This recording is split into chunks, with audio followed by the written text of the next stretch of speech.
This is Via News Network, your AI native intelligence briefing. I'm Max with Emma and Zoe, your AI anchors. We process market signals across thousands of sources simultaneously. No financial conflicts, no deadline pressure. UK gilt yields surged to 5.1% as Prime Minister Starmer faces a rebellion of more than 80 MPs. Sterling is falling sharply against the euro, and the contagion is spreading to EU equity markets. This is a classic crisis of confidence feedback loop. Political instability drives bond yields higher, which pressures rate-sensitive sectors. JP Morgan's warning of a 3-5% banking surcharge amplifies the risk for European banks with UK exposure. When gilt yields spike this hard, it's not contained to one market. Watch for European bank earnings calls. They reveal the scale of UK gilt exposure.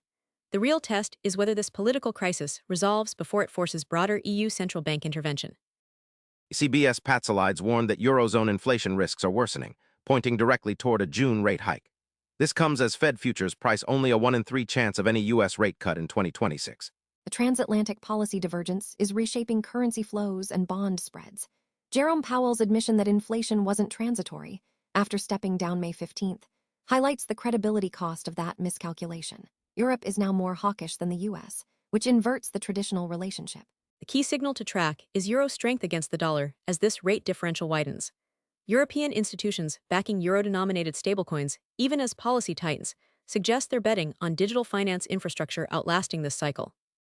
Patsalides stated directly that inflation risks are worsening, making a June ECB hike likely. Meanwhile, U.S. CPI hit 3.8% in April, but markets see only a 1 in 3 chance of Fed cuts this year. This policy split is repricing rate-sensitive European assets in real time. The ECB moving, while the Fed stays frozen, creates arbitrage opportunities in currency markets and reshapes sovereign bond spreads. Powell's legacy inflation, miscalculation, is constraining U.S. policy flexibility. Watch the euro's trajectory. This hawkish divergence should strengthen it significantly. The real decision point for investors is whether European rate hikes can contain inflation without triggering the UK-style political instability we're seeing spread. AI-powered audience first, this is Via News Network.